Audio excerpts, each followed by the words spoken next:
State is back on Bud Elliott's blue chip ratio list for 2025. But what does that mean not only for this season, but for the long term for the Florida State Seminoles?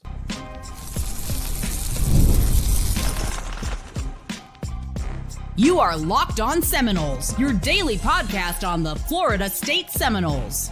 Part of the Locked On Podcast Network, your team every day. Welcome back into Locked On Seminoles. I am your host, Brian Smith, longtime college football recruiting analyst. Thank you for making Locked On Seminoles your first listen each and every day here on the Locked On Podcast Network.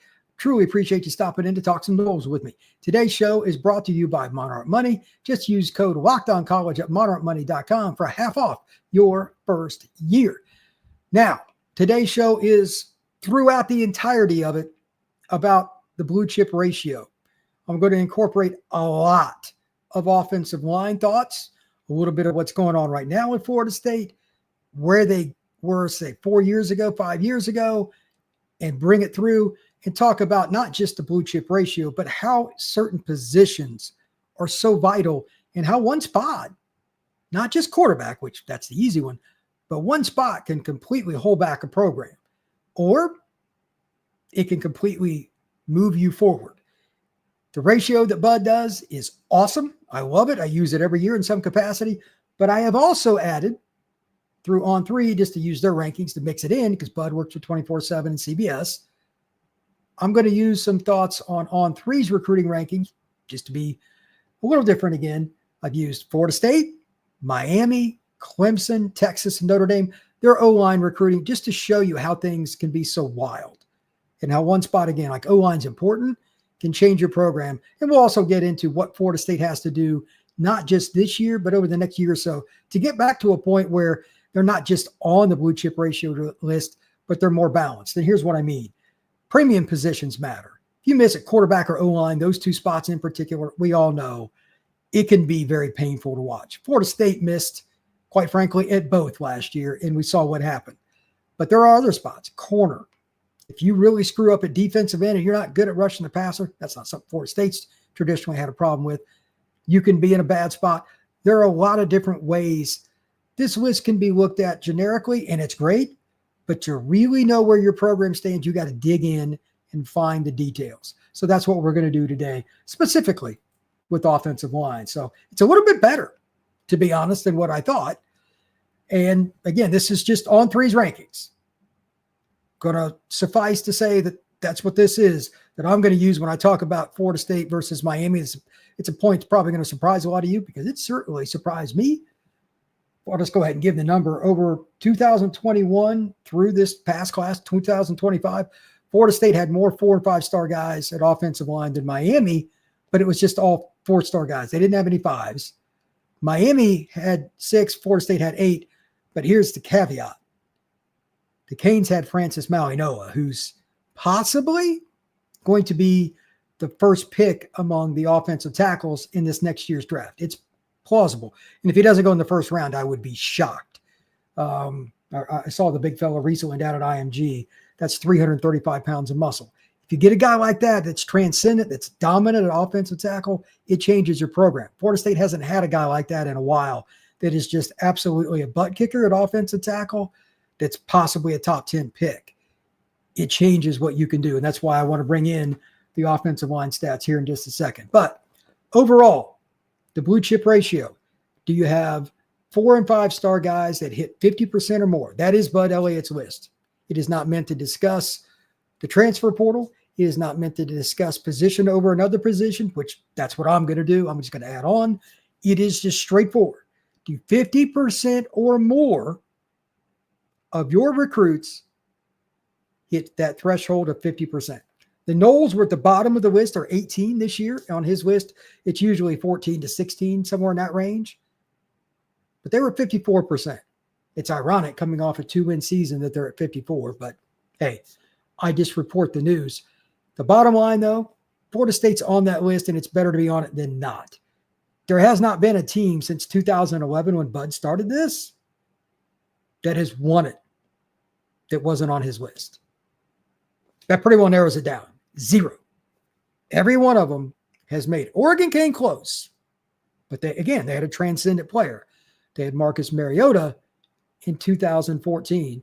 Ohio State won. They had that really wild run. It's ironic. Third string quarterback leads the Buckeyes to a title. That's one of the most wild years in college football history. But that's why college football is also very awesome. So I'm just going to read the list first off, from top to bottom, what the percentages are, and then we'll just go through it. For this year, we're looking at the list as we got Alabama, 89%, tied with Ohio State, 89%.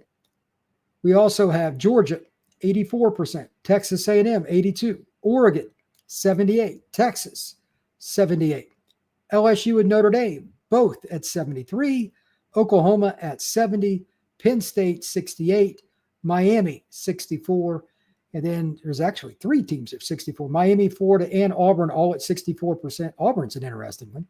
Michigan at 57%, Southern Cal at 57%, and then we got Clemson at 55% and tied at 54%, Tennessee and your Florida State Seminoles.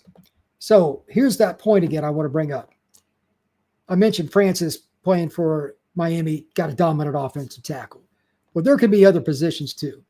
You can't put a finite number on the value that an elite boundary receiver like Jeremiah Smith is worth.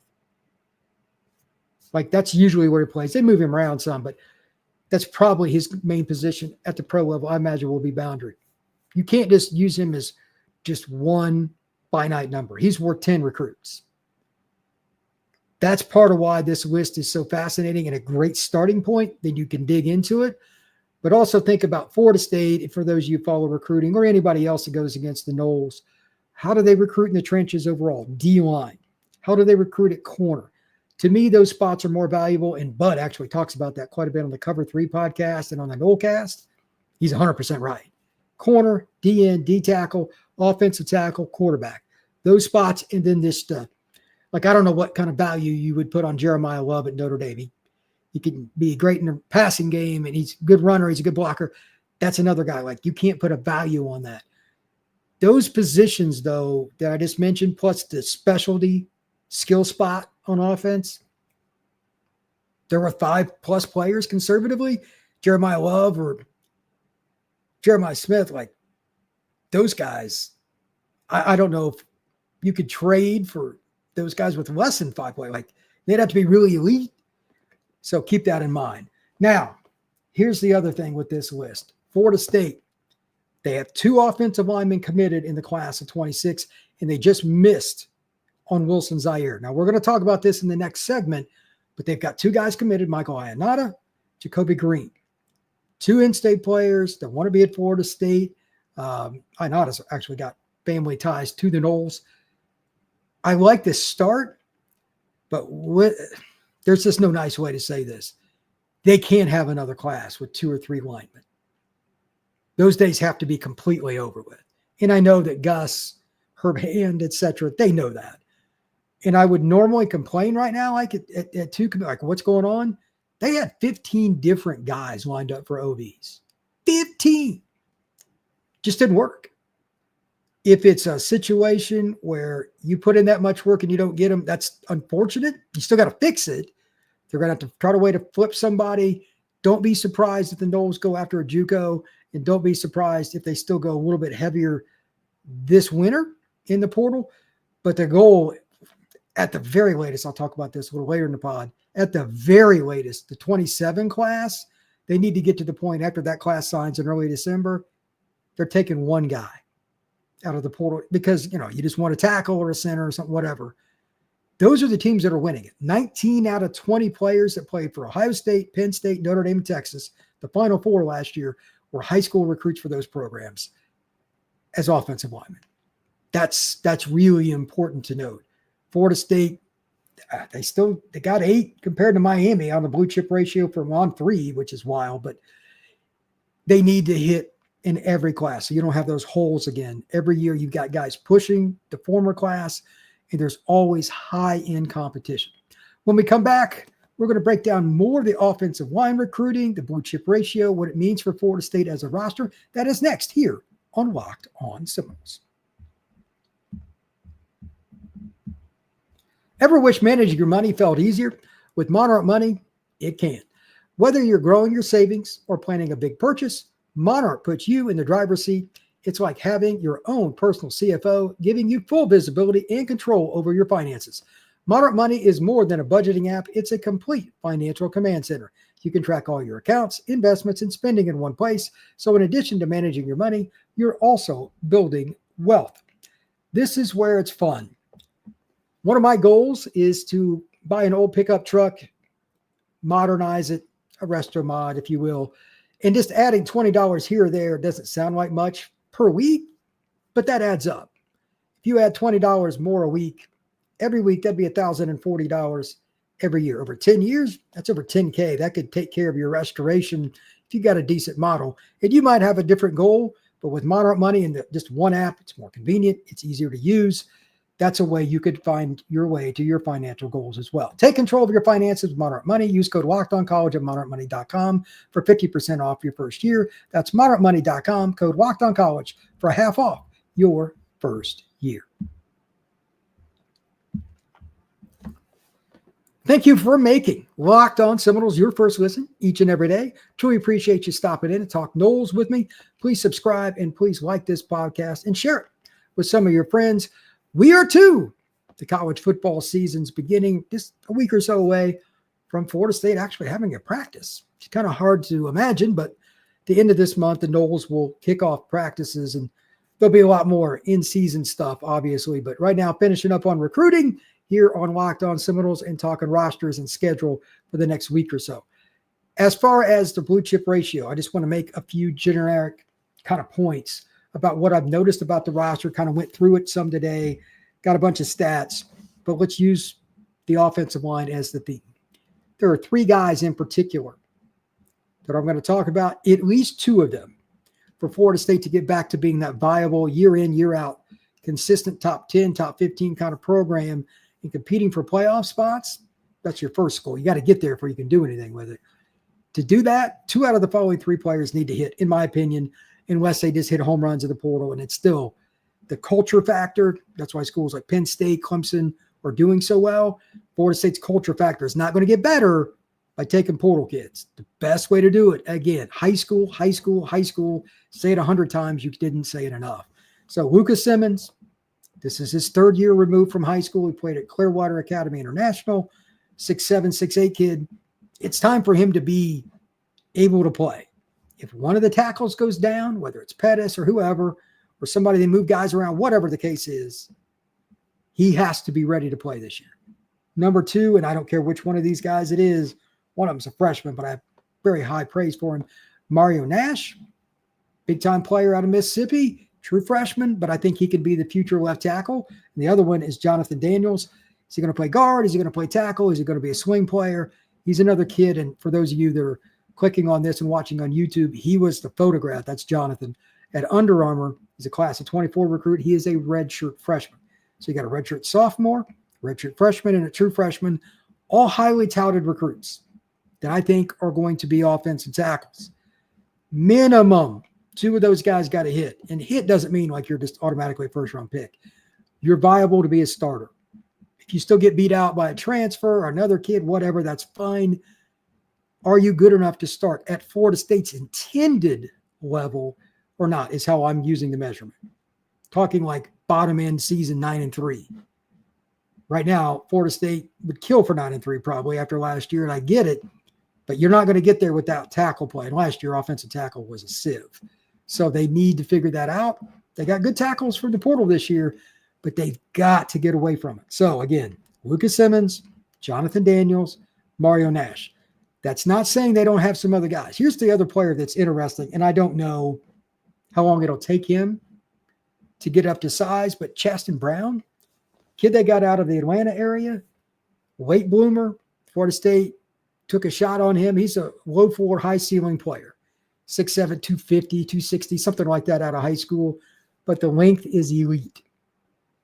Give you an example why I like this. From a frame standpoint, I'm not saying he's the same athlete.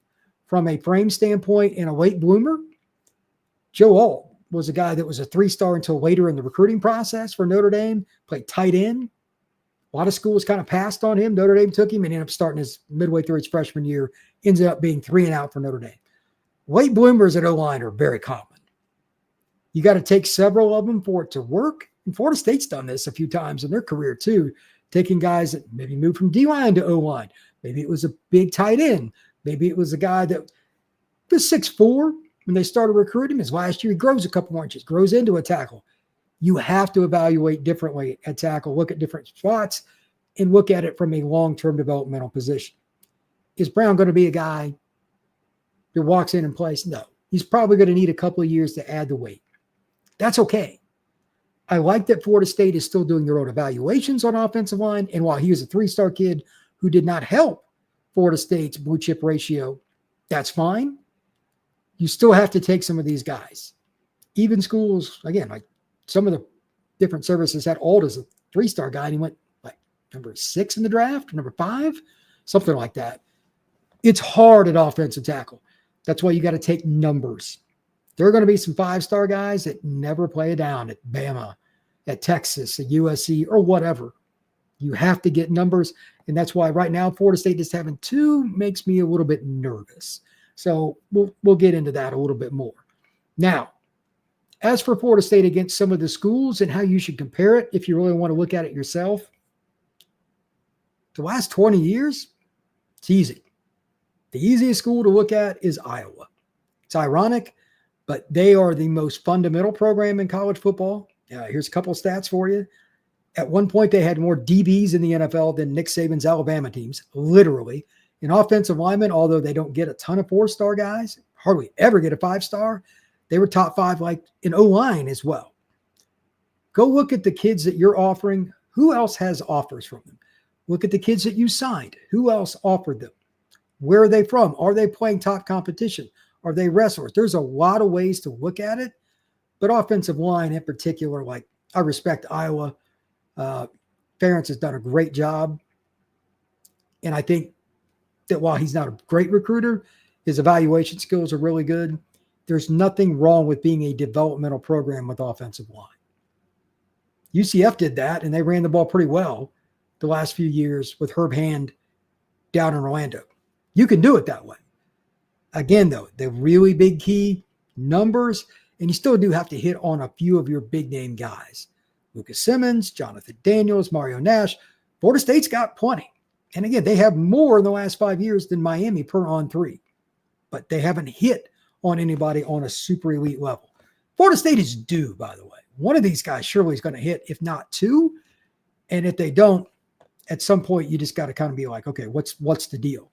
But Herb Hand's a very established O-line coach, so I'd be surprised if that's going to be a concern. When we come back, I'm going to ask some questions for you about Florida State's O-line recruiting, about what they can do as a program.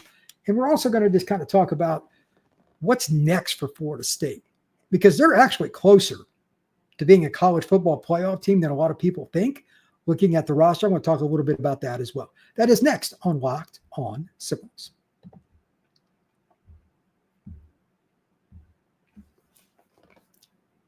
Could Florida State be in the college football playoff in 2026? Sure. I'm not going to hold out any great hope they're going to make it this year. But if they made it to 8-4, it wouldn't shock me. I still think they've got too much newness with all the different players, coaches, everything. That's a lot to ask. If it happens, great. Prove me wrong. I think they're 7-5, 8-4 this year. That's where I'm at. But with that in mind, could they make it in 2026? If a few of the things that I'm talking about right now, the few of the questions I ask kind of helps build, the answer is yes. This year is pivotal for Florida State to expedite that process. They're still going to have to hit the inside straight to do it, but it's not out of the question. Here's what I have for you. How will Florida State's O-line depth hold out this year? Basically, I'm asking the impossible question. When an injury happens, and it's pretty much inevitable, we don't know how many, will younger guys, again, Lucas Simmons or anybody else step up? Andre Otto, how many of those guys step in are not just stopgap players on the offensive line, but are dudes? Same thing. If Darryl goes down at nose guard, God forbid, who steps in? Who's ready to play? All these critical spots. Whoever your top DBs end up being, Shaheem Brown, when you lose players, do your younger guys step up, whether they're blue chip ratio guys or not? That'll help Florida State staff as they evaluate for the transfer portal this offseason to prepare for next year. They need that next wave to be good. When I was growing up and into my 20s and late 30s, all the way through, Florida State always had depth that played at a high level. That's not been the case nearly as often over the last few years. Obviously, the 23 season is the exception, but they were still led by some superstars. It still probably wasn't as deep as it needed to be, but it is getting better. The high school class they just signed is better than what people probably thought. The class they have right now is the best class they've had in quite a while. They're getting better depth that way. Now we just need to see it play. Number two, this is just a fun stat, and it will help you recruit offensive linemen. As a barometer, low end, does Florida State rush for at minimum 180 yards per game this year? The end of 12 games, are they or are they not at 180 or more? I think they will be. Offensive line recruits want to hear that you're going to throw it a little bit. I get that. They don't want to be in one-dimensional, but they prefer to run the ball. If you run the ball well, you're going to get even better recruits. Next question. Fewer or more than 20 sacks allowed? This one's probably the hardest question. Does it happen? I don't know. The reason I say it's difficult is Thomas Castellanos will run you out of the gym like he's a super athlete, but he'll also probably run into a couple of sacks. I think the number might be just above because Thomas is going to hold the ball probably longer than he should sometimes. Okay, it happens. And I also think there's a chance he's banged up for a game or two because he runs so much. Younger quarterbacks, that's concerning. But we'll see. Right now, if they could get under 20, their chances to win 8 games goes way, way up. Finally, not just how does the O-line perform overall, it's about 5 games. Talking about the blue chip ratio, there's 4 of these teams that are, possibly going to be on this list pretty much every year. And another one that just gives Florida State fits when they play them on the road, that's NC State. That game is the one right before the Noles go to play the Gators in Gainesville. So that'll be a tough game. They got UF, NC State on the road. They've got Bama at home. They got Miami at home. And they also have to go to Clemson. If your O-line looks good in those games, win or lose, again, it is going to help you accrue more talent for the blue chip ratio, and especially at an important spot in offensive line. They've got to play better in big games. I mean, last year the offensive line was just terrible. But Florida State, when they won it, this great stat, a couple of years ago at Clemson, they did despite running for 22 yards. That is one of the craziest stats I've ever heard in Florida State football history.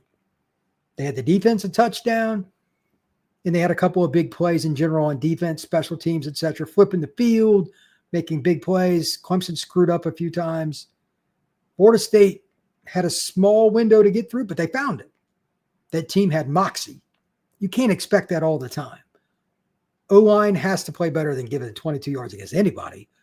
But Clemson's defense is going to be nasty. Can they run for over 120 yards in that game?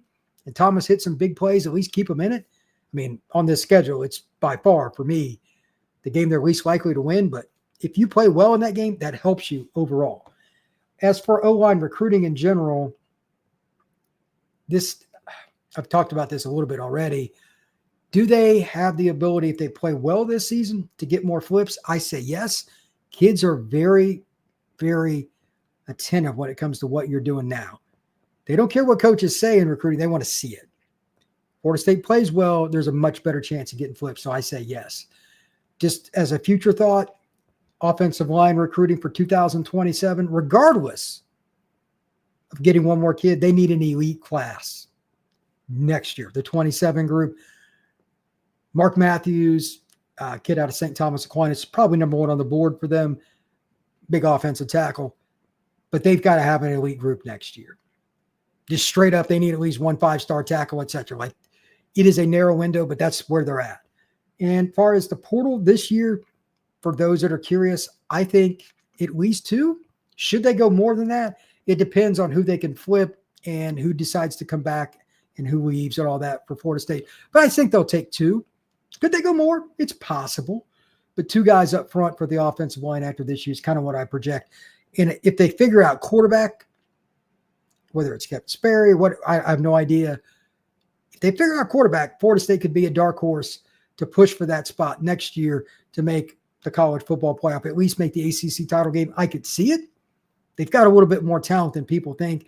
And Ward only knows the coaching staff's better than what it was with the new addition. So we'll see. And then again, my final goal here, going into the 28 season and really after the 27, they should be to a point where O-line recruiting has ascended enough that they only take like one portal guy a year on average. Kid turns pro early. Like Mario Nash is a stud. He leaves after his junior year. Okay, you take a portal guy. Something like that. A severe injury in spring ball. It happens. You take a portal guy. Something like that. But otherwise, they really have to get to a point where they're not taking offensive linemen from the portal. It kills chemistry. The offensive line groups, they're totally different than others, especially they bond. And to that, for the numbers' sake, I'm going to go ahead and shout these out and just put it in perspective of why certain schools do well and why it matters. Here are the offensive line numbers, and I'm using on threes here. This is a little different than Bud's list. The 4-star and 5-star guys for all the schools by year from 21 to 25. We're going to start with the Noles. The other schools are Miami, Clemson, Texas, and Notre Dame. 2021, Florida State had 1. In 22, they had 3. In 22, they had 3. In 23, they had 1. 24, they had 2. And then 25, they had 1. So it's a solid balance. They had 8. Here's the irony again. Miami, according to this list, only had 6. And 3 of them were in 2021. A couple of the guys really didn't hit. And then they didn't have any in 2022. That's why their O-line took such an overhaul, and Cristobal and his staff used the portal so much. And they added Maui Noah, Matthew McCoy, a kid who was a pretty good 3-star late bloomer out of the greater Jacksonville area. But overall, Florida State's actually had more than Miami. But they hit on the elite player, and that's really helped them. Miami had 3-0-2-0-1. Miami's been more inconsistent than Florida State. It's really wild. Clemson, give them props. In a 5-year period, they've had 13. In 21, it was 4, then it was 2, then it was 3, then it was 3, then it was 1. They've got one of the nastiest offensive lines in college football. That's why Clemson could surprise some people this year with how physical they are. It's been one of their difference makers. It's being really good on defense in the trenches, but I think the O-line, they've got a ton of seniors, 5th-year seniors, etc. They could be really, really good. Texas, 1 guy in 21, but then 5 in 2022. 23 was 1, 24 was 2, and then 1 in this past class. And then the most consistent of this group is Notre Dame. Texas had 10 overall. Notre Dame has 16 over the last 5 years. They got 3, 4, 3, 3, and 3. I mean, when you recruit at that level of offensive line, you really make it hard for it not to work. And they've had a couple guys that have been injured. One was in a car wreck, etc. Like, just bad things happen. But you recruit that many guys, you give yourself more bullets in the gun. And that's where Florida State's trying to get. So Florida State literally had half as many as Notre Dame in the same time period. That's not where you want to be. They need to be at like 12 of their 15, 16 offensive line players have to be blue chip ratio guys. Starting this next class, it's got to be elite. They've got a pretty good group that they've started with this year, but there's only 2 of them. They need to add 1 there as well. Thank you once again for making Locked On Seminoles your first listen each and every year, or each and every day. Truly appreciate you stopping in to talk some Noles with me. I would really like it if you would subscribe. Make sure you share this podcast. Have some fun with it. We're going to talk recruiting for the next week or so and talk a little bit about the depth chart. We're going to start on that here the next couple of days. But then it's going to be practice time. Florida State football is going to be back. The end of this month practices. It'll be a lot more fun talking about that stuff. Interviews with Norvell and the staff, players. That's kind of good stuff that we want to talk about. And then more college football generalities as well. Truly appreciate you. Regardless of what you're going today, make sure you come back and see us soon.